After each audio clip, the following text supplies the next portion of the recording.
اعوذ باللہ من الشیطان الرجیم بسم اللہ الرحمن الرحیم۔ السلام علیکم۔ 9th کلاس، آج اردو کلاس میں ہم پڑھیں گے سبق نمبر 7، جس کا عنوان ہے آرام و سکون۔ ہمارے اس سبق کے مصنف ہیں سید امتیاز علی تاج۔ سید امتیاز علی تاج کا شمار اردو کے صف اول کے ڈرامہ نگاروں میں ہوتا ہے۔ آرام و سکون ان کا معروف ڈرامہ ہے جس میں آرام و سکون کی ضرورت و اہمیت کو اجاگر کیا گیا ہے۔ سبق میں مزاحیہ انداز میں بتایا گیا ہے کہ مسلسل کام کرنے سے انسان بیمار ہو جاتا ہے، یوں کئی دن کا کام رہ جاتا ہے۔ آرام و سکون میں ڈاکٹر میاں کو آرام و سکون کی تاکید کرتا ہے، لیکن مصنف کی بیوی، بیٹا، نوکر وغیرہ شور غل کے ذریعے اسے دفتر جانے پر مجبور کر دیتے ہیں۔ 9th کلاس، ہم اس سبق کو تفصیل کے ساتھ پڑھ چکے ہیں۔ آج ہم اس کے مشقی سوالات کی دہرائی کریں گے، تو اب ہم اس کے مشقی سوالات دیکھتے ہیں۔ مشقی سوالات میں ہمارا سوال نمبر 1 ہے، روزانہ آرام و سکون نہ کیا جائے تو اس کا کیا نتیجہ نکلتا ہے؟ تو سوال نمبر 1 کا جواب یوں ہوگا، اگر روزانہ تھوڑا وقت آرام و سکون کے لیے نہ نکالا جائے تو انسان بیمار ہو جاتا ہے اور کام کاج کے قابل نہیں رہتا۔ ہمارا اگلا سوال ہے، بیماری کے باوجود میاں دفتر جانے کے لیے کیوں تیار ہو جاتا ہے؟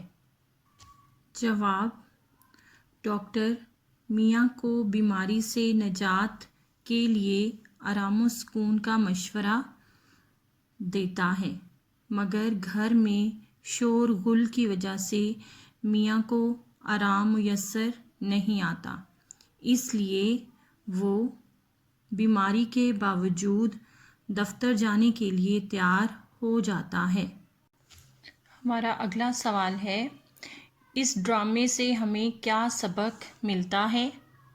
جواب، اس ڈرامے سے ہمیں یہ سبق ملتا ہے کہ شور غل سے اجتناب کرنا چاہیے تاکہ آرام و سکون کے لیے پرسکون ماحول میسر ہو۔ ہمارا اگلا سوال ہے، بہت زیادہ شور غل بھی ماحولیاتی آلودگی کا سبب بنتا ہے، شور کی آلودگی سے صحت پر کیا اثر پڑتا ہے؟ جواب، شور کی آلودگی سے انسان اعصابی تناؤ کا شکار ہو جاتا ہے اور قوت سماعت بری طرح متاثر ہوتی ہے۔ دل اور بلڈ پریشر کی بیماریاں بھی شور کی آلودگی سے جنم لیتی ہیں۔ سوال نمبر 5، صحت مند رہنے کے لیے کیا باتیں ضروری ہیں؟ جواب، صحت مند رہنے کے لیے اچھی خوراک کے ساتھ ساتھ آرام و سکون بھی نہایت ضروری ہے۔ آرام کرنے سے انسان کے اعصاب سکون محسوس کرتے ہیں۔ اگر ہر روز تھوڑا تھوڑا وقت آرام کے لیے نہ نکالا جائے تو انسان بیمار پڑ جاتا ہے اور اسے پھر کافی دنوں تک بستر کا ہو جانا پڑتا ہے۔ ہمارا آخری سوال ہے، ہمسائے کی کون سی حرکت سے میاں کے آرام میں خلل پڑ رہا تھا؟ ہمارے اس سوال کا جواب کچھ یوں ہوگا، ہمسایہ ہارمونیم بجا کر گانا شروع کر دیتا ہے، جس کی آواز سے میاں کے آرام میں خلل پڑتا ہے۔ 9th کلاس، مشقی سوالات کی دہرائی کے ساتھ ساتھ ہم نثر پاروں کی مشق بھی جاری رکھیں گے۔ اس سبق سے اپنا پہلا پیراگراف دیکھتے ہیں، پھر اس کی حوالہ متن کے لحاظ سے تشریح کریں گے۔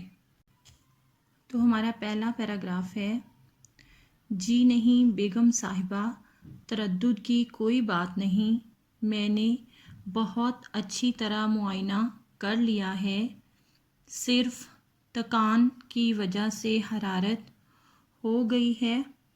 ان دنوں آپ کے شوہر غالباً کام بہت زیادہ کرتے ہیں۔ تو 9th کلاس، سب سے پہلے ہم اپنا پیراگراف لکھیں گے، اس کے بعد لکھیں گے حوالہ متن۔ حوالہ متن میں ہم لکھیں گے سبق کا عنوان آرام و سکون، مصنف کا نام سید امتیاز علی تاج۔ خط کشیدہ الفاظ کے معنی دیکھتے ہیں۔ تردد، فکر، معائنہ کرنا، مشاہدہ کرنا، تکان، تھکاوٹ، شوہر، خاوند۔ تو اب ہم اپنے اس پیراگراف کی تشریح کریں گے۔ ہمارے پیراگراف کی تشریح کچھ یوں ہوگی، ڈاکٹر بیگم صاحبہ کو تسلی دیتے ہوئے کہتا ہے کہ پریشانی کی کوئی بات نہیں، میں نے مریض کا اچھی طرح مشاہدہ کر لیا ہے۔ کسی بھی شخص کا کوئی عزیز اگر خدا نخواستہ بیمار ہو جائے اور اسے ڈاکٹر کو دکھانے کی نوبت آ جائے تو عزیز و اقارب پریشان ہو جاتے ہیں اور اس وقت تک پریشان رہتے ہیں جب تک مریض ٹھیک نہ ہو جائے، یا کم سے کم اس وقت تک جب تک ڈاکٹر ہمیں تسلی نہ دے دے کہ پریشان ہونے کی بات نہیں۔ امتیاز علی تاج اسی انسانی رویے کو دکھاتے ہیں کہ بیگم صاحبہ اپنے خاوند کے بیمار ہونے پر پریشان ہیں۔ ڈاکٹر کو بلایا جاتا ہے، ڈاکٹر معائنہ کرنے کے بعد تسلی دیتا ہے کہ آپ پریشان نہ ہوں، تھکاوٹ کی وجہ سے انہیں بخار ہو گیا ہے، شاید ان دنوں آپ کے شوہر بہت زیادہ کام کرتے رہے ہیں۔ ہر انسان میں اللہ تعالیٰ نے کچھ خاص صلاحیتیں رکھی ہیں، انسان اپنی کوشش سے ان صلاحیتوں کو بہتر بناتا ہے اور بعض اوقات اپنی صلاحیتوں کو ضائع بھی کر دیتا ہے۔ کام کرنے کی صلاحیت ہر انسان میں مختلف ہوتی ہے۔ بعض لوگ انتھک ہوتے ہیں، وہ کام اور کام پر یقین رکھتے ہیں، لیکن بعض افراد ایسے بھی ہوتے ہیں کہ ایک خاص حد سے زیادہ کام ان سے نہیں ہو پاتا۔ اگر وہ اس سے زیادہ کام کریں تو تھک جاتے ہیں اور بعض اوقات بیمار بھی پڑ جاتے ہیں۔ لگاتار کام کرنا ہر کسی کے بس کی بات نہیں، اس لیے پوری دنیا میں ہفتہ وار 1 یا 2 چھٹیاں ضرور ہوتی ہیں۔ انسان جب کام کے دوران میں آرام کر لیتا ہے تو پھر مزید کام کرنے کے قابل ہو جاتا ہے۔ ڈاکٹر نے مریض کا معائنہ کیا تو اسے اندازہ ہوا کہ مریض کو کوئی مرض نہیں، اس کے باوجود اس کی طبیعت ٹھیک نہیں، تو وہ اس نتیجے پر پہنچا کہ زیادہ کام کرنے کی وجہ سے وہ بیمار ہو گئے ہیں اور اب انہیں آرام کی ضرورت ہے۔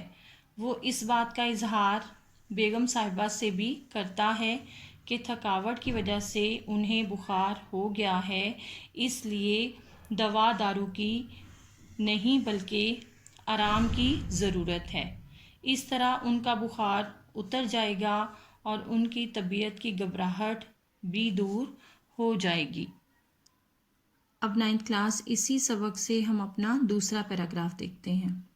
ہمارا دوسرا پیراگراف ہے، ننھا ہے آپ کا، عید کے روز میلے میں سے یہ کھلونا گاڑی لے آیا تھا، نہ اس کمبخت کا دل اس سے بھرتا ہے نہ وہ کمبخت ٹوٹتی ہے۔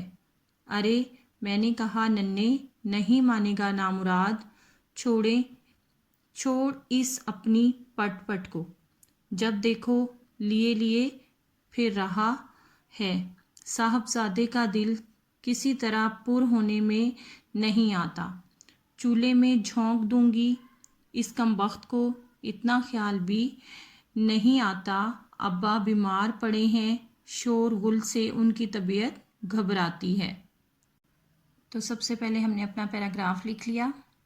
اس کے بعد حوالہ متن میں سبق کا عنوان آرام و سکون، مصنف کا نام سید امتیاز علی تاج. اب اس پیراگراف کے خط کشیدہ الفاظ کے معنی دیکھیں گے. دل بھرنا، دل کی خواہش پوری ہونا. شور گل، ہنگامہ.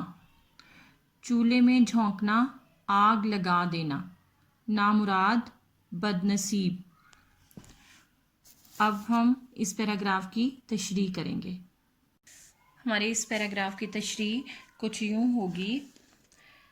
کھیلنے والی گاڑی کی کرخت آواز سن کر میاں نے پوچھا کہ یہ کیسی آواز ہے؟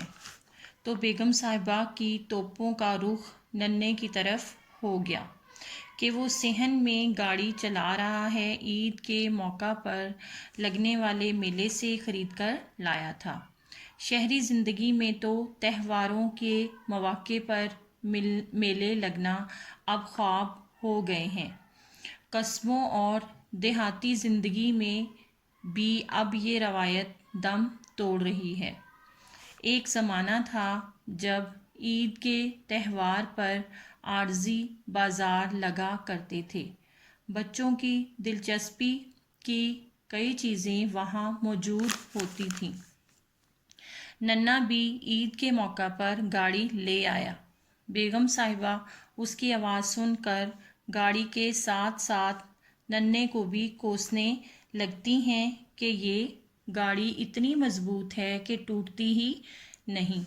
دوسری طرف بچے عام طور پر پرانے کھلونے پھینک دیتے ہیں، لیکن ننھے کی یہ کھلونا گاڑی نہ تو ٹوٹتی ہے اور نہ اس کا جی بھرتا ہے. بیگم صاحبہ اسے پکارتی ہیں کہ تو نہ مانے گا، ہر وقت اسے لیے پھرتا رہتا ہے. اس کے شور سے کان پڑی آواز سنائی نہیں دیتی. میں نے اسے آگ میں پھینک دینا ہے. بچوں کو نصیحت کرنے کا ایک طریقہ یہ بھی ہے کہ انہیں یہ احساس دلایا جائے کہ اگر میں نے بات نہ مانی تو اپنی من پسند چیز سے محروم کر دیا جاؤں گا. عام طور پر یہ حربہ کارگر ثابت ہوتا ہے اور بچے والدین کی بات مان لیتے ہیں. بیگم صاحبہ نے بھی یہ نفسیاتی گر آزمایا اور ساتھ ہی ساتھ ننھے کو باپ کی بیماری کا احساس کرنے کا بھی کہہ دیا کہ تمہیں اس بات کا بالکل خیال نہیں کہ تمہارے والد بیمار ہیں، ان کی طبیعت ٹھیک نہیں اور ڈاکٹر نے انہیں آرام کرنے کا کہا ہے. شور گل سے ان کی طبیعت پر منفی اثر پڑ رہا ہے. یہاں بھی بیگم صاحبہ کا رویہ مختلف ہے کہ وہ ننھے کو تو شور مچانے سے روک رہی ہیں لیکن خود مسلسل شور کیے جا رہی ہیں. ہمارے رویوں اور اعمال کے تضاد اس نوعیت کے ہوتے ہیں کہ ہم جس بات سے دوسروں کو روکتے ہیں خود وہی کرتے رہتے ہیں. بیگم صاحبہ کسی بھی شور مچانے والے کو جا کے نہیں روکتی بلکہ اپنی جگہ بیٹھے بیٹھے شور مچاتی رہتی ہیں، جس کی وجہ سے میاں کا گھر پر رہنا محال ہو جاتا ہے. تو 9th کلاس آج کے لیے اتنا ہی. امید کرتی ہوں ان نثر پاروں کو سمجھنے میں آپ کو مدد ملے گی. خوش رہیں. اللہ حافظ.